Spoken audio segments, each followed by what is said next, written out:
Hi, I'm Tim Seelig. I'm the artistic director of the San Francisco Gay Men's Chorus. As you may know, a year ago we bought a brand new building in the Mission near the Castro. And this very January, we launched the National Queer Arts Center with amazing program for the whole year. And in March, of course, that ended. One of the things that we had planned to do at the building was once a month we were going to have artists and famous people and exciting friends once a month to sit on the stage in a thing called Behind the Curtain. And we were going to ask, what's it like? What's life like behind the curtain? Well, that ended with COVID. And so we reverted to what we call SFGMC TV, which is, you already know that because you're watching it. And what's been the greatest thing about that is we don't have to do one a month. We can do them more often. In fact, we're doing one a week, which we would have never been able to do in the building.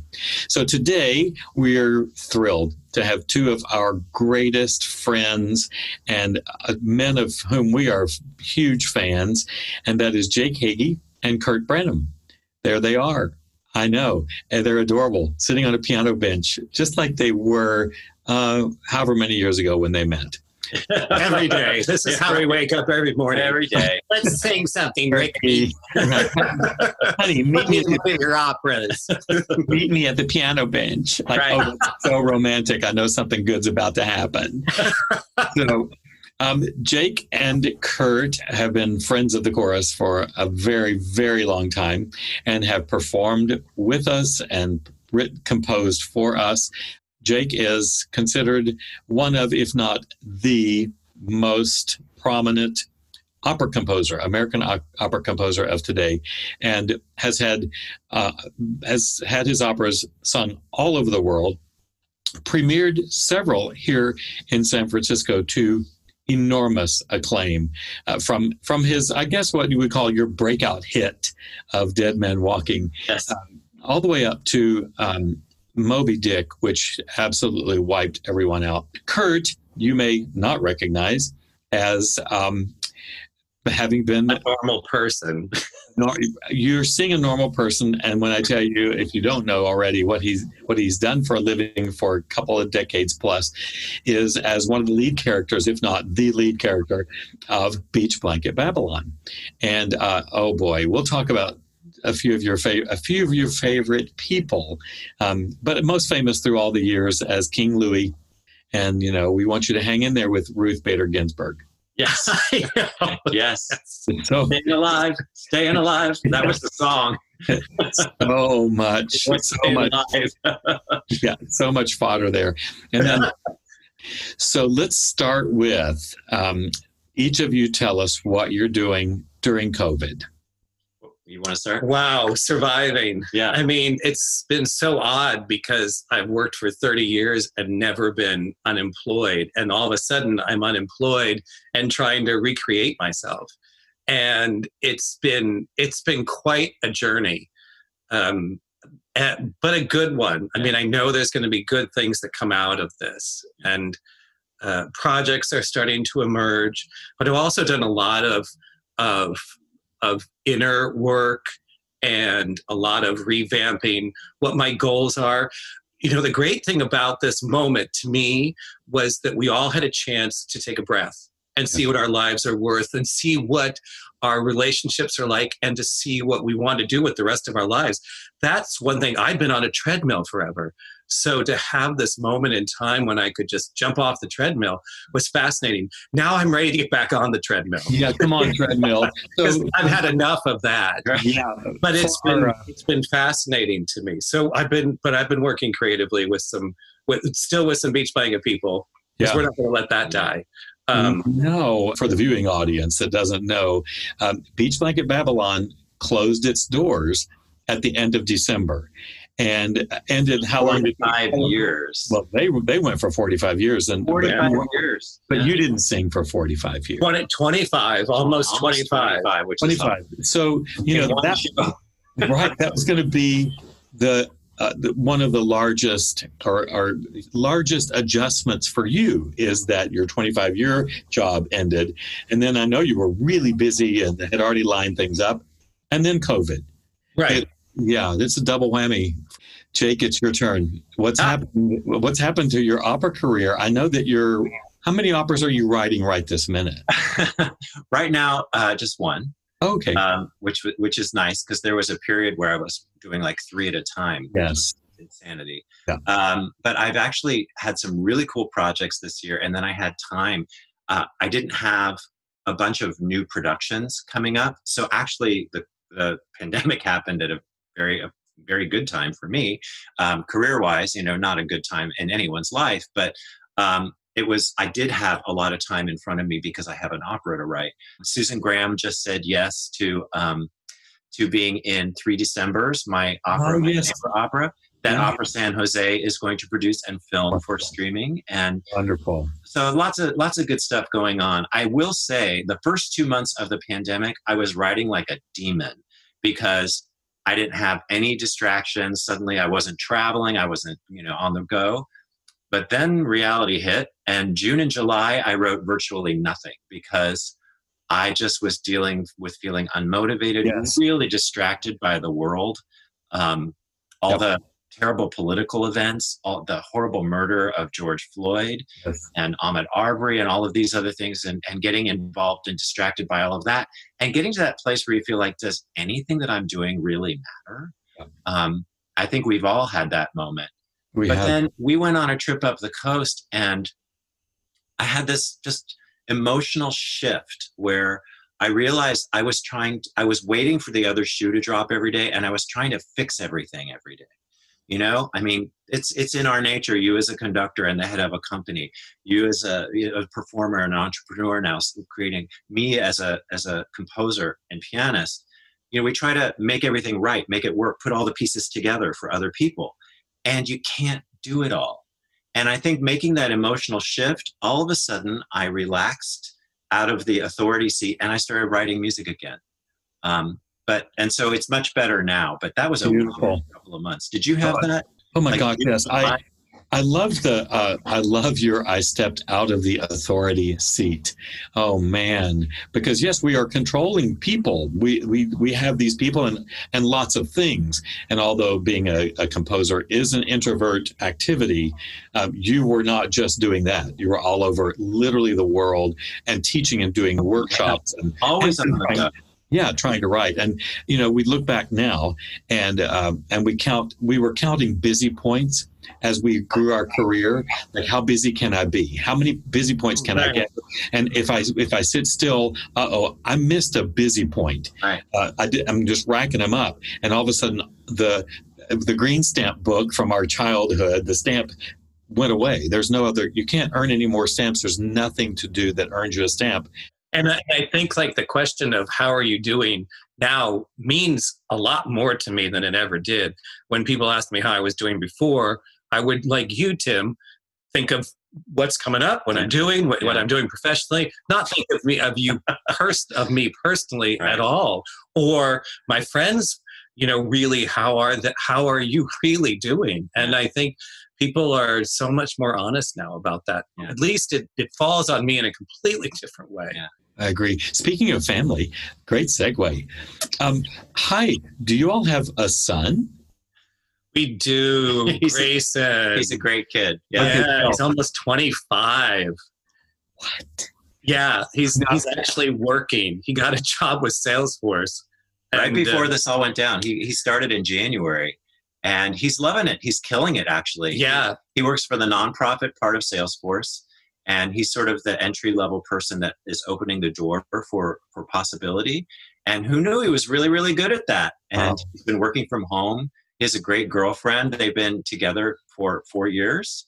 And the best thing about Grayson is he loves the Gay Men's Chorus. Yes, he does. He's been to many, many performances. He loves the Gay Men's Chorus. So just for our audience, for our viewers, how did you get a son?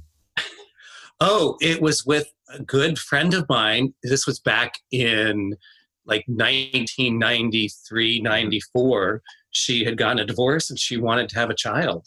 And so this was kind of pre any of that kind of stuff going on. And she asked me if I would be the father and that I could participate in any way that I I felt comfortable participating in. And it's definitely had its ups and downs, for sure.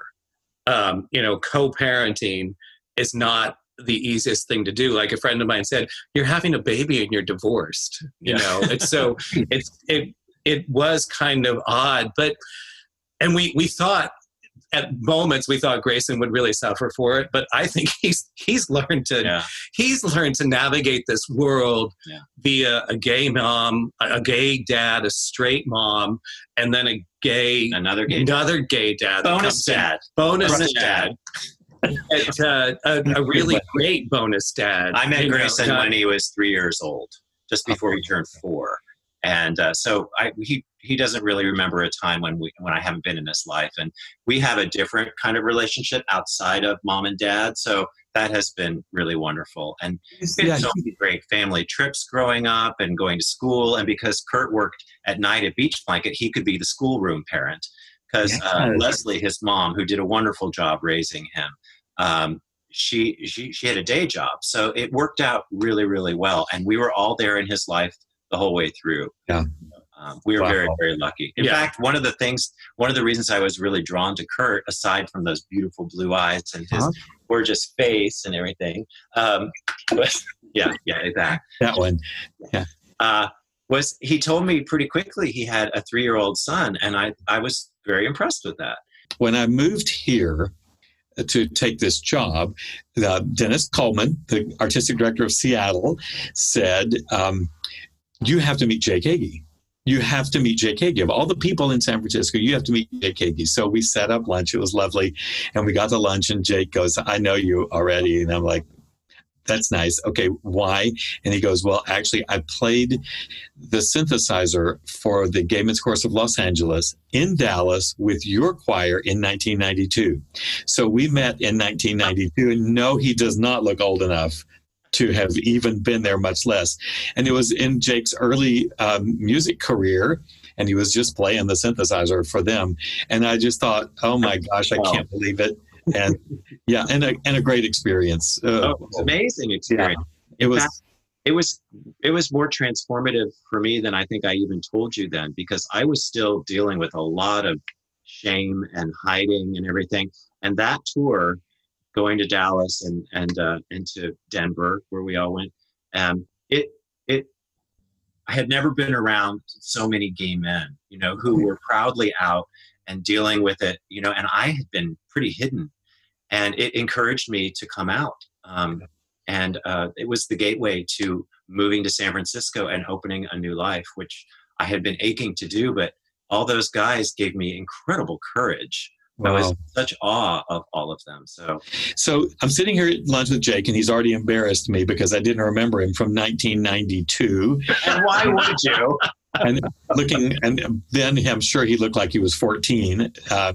And so I said, oh, that's so great. And, what can we do together? And he's like, that's fine. And I was like, okay, Jake, I love you. I'm so honored to know you, but I'm really trying to get to this guy at Beach Blanket Babylon. I'm trying to get to this guy named Curt Branom. This is true story. And Jake's just like, husband.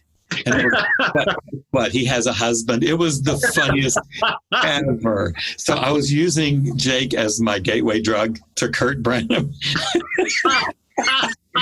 It's true. I have to say, when I started dating Jake, I told a couple of my friends who were in music, I said, well, I think it was later on in our relationship. I said, no, he's in music and he writes things. And I told them who he was. And they're like, oh, there is a really good composer with that name, but it can't be the same guy. You couldn't be married to him. I know, right. And then they all wanted to meet him. Yeah.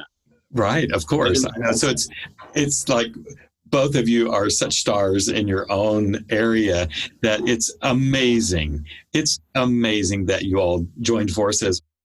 Tell me about your involvement with the Conservatory of Music. Oh, yeah. I'm starting up again this year. I work with the students on interpretation. Singers. Yeah. And because so many of these students have not had any or very little acting experience, I do not understand why these conservatories are not providing major acting classes for these kids, but the conservatory is. Yeah. And they've added San Francisco Conservatory is, and they've added me into the mix. Right. And I'm just having a great time. So I get to work with these students one-on-one and really get in there with what's going on with them, with the text, and how to personalize it, how to make it urgent, how to make it mean something to them, and all of a sudden their music comes alive. So it's so rewarding to me to work with students like that are so gifted technically and really are dying to get artistically reconnected or connected for the first time. Right. Then all of a sudden their music just blossoms, just like finding a great piece at the Gay Men's Chorus. You know, when you feel it and you hear everybody singing and that vibration is happening. I mean, because it's so, like you can't even explain it. I want to ask each of you, of course, you met each other, you were both out, you were gay, you have a son, but talk to me about the activism that is so deep inside both of you. Where did that come from? Can you identify, like, how did I grow up to be an activist when really I didn't know that's what I was going to be? I think for me personally, I grew up in Ohio, very sort of shut down Presbyterian kind of thing, another group of God's frozen people, you know, and tell your troubles to your pillow. And literally just, I was so locked down, and my father committed suicide when I was 10. And I felt how the world shifted, and I saw how it treated us differently, and it really treated my mom differently. And, but she was an optimist and kept going forward with 4 kids at age 39, and her husband had committed suicide in Ohio. Right. And she moved us to California, and she made sure we had possibility and horizons. And I think I realized I wanted to write about things that matter and that matter to me. And so I was struggling with that. And when I went on that tour in 1992 with you all, that's when everything sort of woke up. And I went to San Francisco. I came out fully. I worked at the opera. I was starting to write songs, and I was invited to write my first opera. And I realized there's no time to waste. We have to write things that matter. We have to write things that connect us, that give perspective, because part of the magic of theater for me is you are sitting in a hall. You don't know how that person next to you voted or what their political beliefs are, but now we have a dialogue.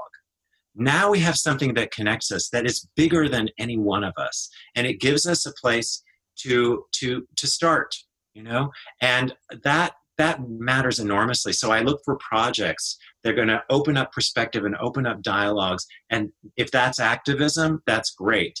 But also mentoring young people and recognizing when young people need they're looking for a voice, or they're looking for their way, and that you can be a friend and a guide to these younger people. That's always been very important. I think it's very important to you as well. And just living your life honestly, I think, is so important. Yeah. For me, it was really life and death. I moved out here in 1985 after a good friend of mine passed away of breast cancer, and she was only in her early 30s. And Teresa told me, she said, I think she probably knew what I was or what I felt.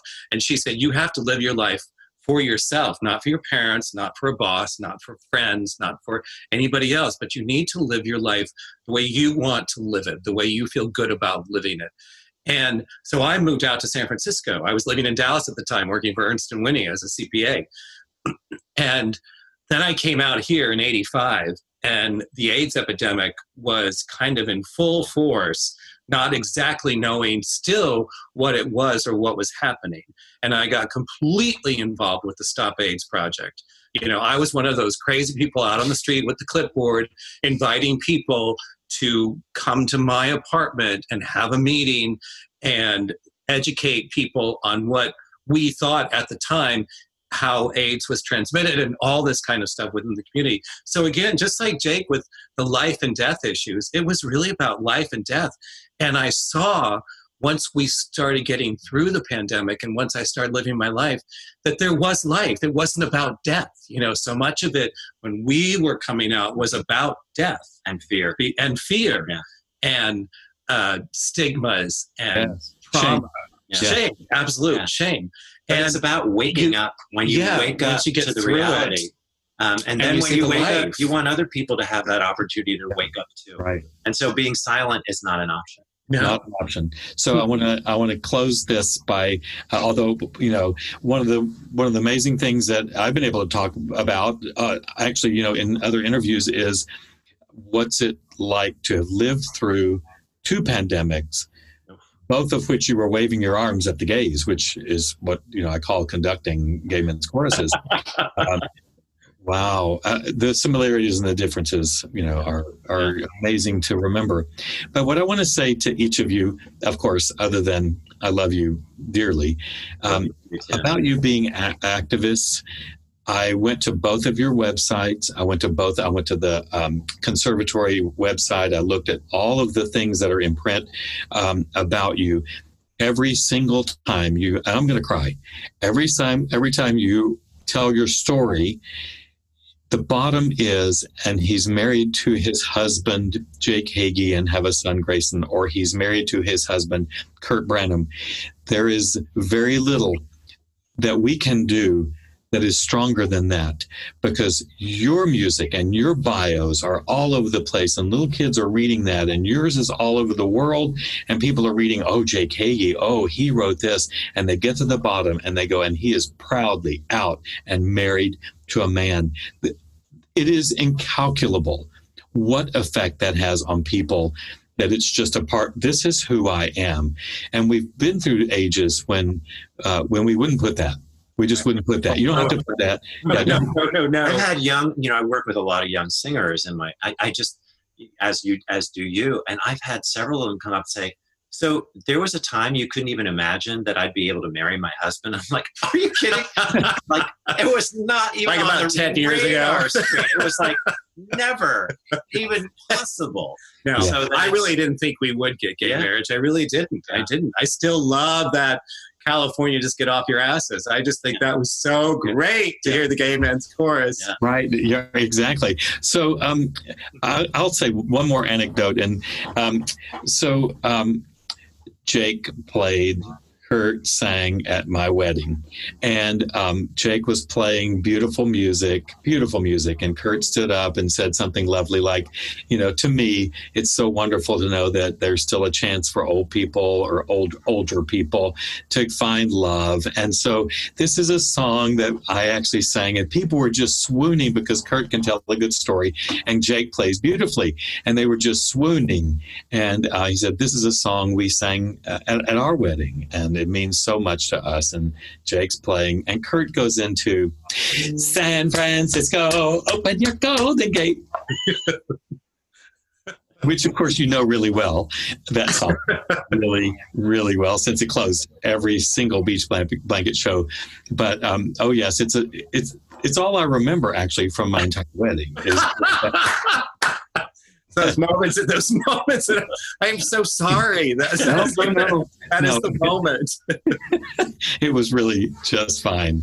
I want to thank you. I want to thank you for who you are as human beings. And I want to thank you for being Grayson's dads. And I want to thank you for the joy that you bring to this world. And I want to thank you for being friends of the Gay Men's Chorus and me. I am so grateful that you would take this time in this COVID and come on here and be with us. Oh, well, we love you, Tim, and we love the Gay Men's Chorus. And I love you guys. It's been an honor to be connected and be deeply involved. It changed my life. And much more. Much more to come. Love you both. Love you too. Thank you. Bye. Love you guys.